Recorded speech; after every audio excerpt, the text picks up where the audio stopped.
Bir sinema salonuna gittin ve biletini aldın. Yanına da seyir zevkini arttırmak için mısır patıyla içecek satın aldın. Filmi izlerken önüne kalıplı birisi oturdu. Filmi oturduğun yerden rahat görememeni sağladı. Koltukların yerleşimi kötü olduğundan da rahat olmadığın bir pozisyona geçerek filmi seyretmeye devam etmek zorundasın. O da ne? Filmin görüntüsünde bozulmalar yaşanıyor. Hey, bakın burada çözüm var. Yerinizden kalkmalı ve buraya yanaşarak şu küçük ekrandan filmi izlemeye devam edebilirsin. Ama biraz daha para verirsen senin daha iyi bir salonu olur ve orada filmi izleyebilirsin. Ama ben parasını vermiştim. Önceki videoda her şeyi açık ve net bir şekilde anlattım. Ama bazı fanatik tiplemeler hala idrak edememiş olacak ki saçmalamaya devam ediyor. Kimisi eleştiriye laf atarken, kimisi de Facestone'lu keke. Shut the fuck up! Kimisi de ben oyunda hiç hile görmedim diyor. Yalancılığın mı, körlüğün mü yoksa inatçılığın mı etkisi bilmiyorum ama size gram değer vermeyen bir şirketin oyununu bu kadar savunmanın mantıklı bir açıklaması yok. O yüzden şimdi savunduğunuz bu konuların üzerinden geçeceğim. Tek tek, kanıtlarıyla beraber. Belki bu sefer akıllanırsınız. Eğer hala savunmaya geçecekseniz, lütfen geçmeyin. Oyunda hiç hile görmedim diyenler. Emin miyiz? Biz aynı oyunu mu oynuyoruz yani? Şu an gerçekten aynı oyundan mı bahsediyoruz? Bak, bu oyun. Bu.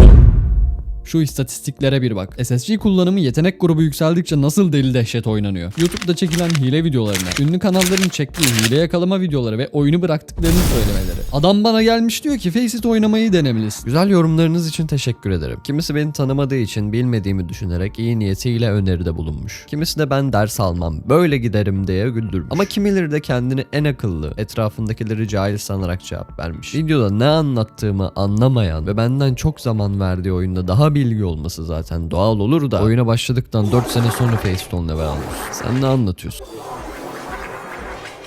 Ama benim eleştirimin ana oyun olduğunu fark edemiyorsun. Satın aldığınız ana oyunun iyi çalışmaması sebebiyle başka bir yere gerek para ödeyerek ya da para ödemeden ki onaylanmış hesaplarla oynamak için ödemelisin. Oyuna kasa düşürmek bahane arkadaşlarla oyun şahane diyerek haftada 2 saat girecek veya sadece eğlencesine arada sırada giren kişilerin tek seferlik ödemeyle satın aldığı bir oyunda akıl sağlığını koruyabilmesi için 3. parti bir uygulamaya aylık para ödemesi mi mantıklı? Oyunun tek problemine hileler diyemez. Evet, hileler oyunun en büyük sorunu. Ama bu sorun o kadar uzun zamandır çözülmüyor ki insanların tek beklentisi hilelerin olmaması haline gelmiş. Şimdi size girmeniz gereken beklentileri öğreteyim. Oyuncusunu oyunda tutmak isteyen her oyun çeşitlilik sunmalı. Rekabetçi oyunlarda da bu konu çok önemli. Aylarcayı geçtim, günlerce aynı oyunu aynı mekaniklerle oynamak beni boğarken sizin canınızı hiç mi sıkmıyor? Tamam, hadi bak, kişisel zevk meselesi deyip geçebiliriz ama geçmek istemiyorum. Şu oyuna bağımlı olacaksınız, en azından farkındalık sahibi bağımlılar olun. Oyunun dinamiklerini değiştirecek yenilikler gelmeli. Silah dinamiklerinde gelecek olan nerf ve bufflarla oyunda sıklıkla kullanılan silahların tahtını sallayarak oyunda daha çeşitli silahların kullanıldığını görebiliriz. Daha sık yeni artılar getirerek de oyunun tazeliği arttırabilir diyeceğim de bu kitle yeni bir şey öğrenmek istemiyor ki. En basitinden senin çok büyük ihtimalle küçümsediğin ve diğer rekabetçi oyunlara göre çok daha az kazanan küçük kitleli dövüş oyunlarına 3 ayda bir olacak şekilde yeni karakterler ve haritalar getiriliyor. Sıklıkla da karakterlerin hareketlerinde oynamalar ve yeni hamleler getirip var olan malzemenin tazeliğini koruyarak monotonluktan kaçınabiliyorlar. CS kitlesi öylesine keriz olduğundan önlerine ne koysalar yeneceğini bilen Valve da boşuna kaynak harcamıyor. Zaten onların yerine iyi hizmet sunabilen 3. parti bir kuruluş ve ne olursa olsun oyunu savunacak olan müritleri var. Böyle sebeplerden de gelişmelerden, değişimlerden ve operasyonlar hakkında sıklıklayı bırak hiç konuşamıyoruz demek yalan bile olmaz. Savaş biletinin CS'ye gelebileceği aklımın ucundan bile geçmezdi. İyice soytarı olmuşsunuz.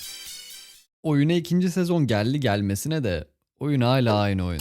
Hileciler çatır çutur yine oynamaya başladılar. Benim oynadığım 2 elde karşıma gelmedi de YouTube'da hile kanalların videolarını çekmeye başladığını gördüm. Vaknet 3.0 güncellemesinin etkilerini umarım görürüz de bu saatten sonra umudu olan da enayidir, gel kusura bakmayın. Kitlesinin enayi olduğunu bilen Valve üzerinde bir yazan enayilik madalyonunu CS2'ye en az bir kere şans vermiş herkese dağıttı. Silahlara gelen yenilikler de silah dinamiklerini değiştirmeye yetmemiş. FAMAS kimsenin umurunda değil.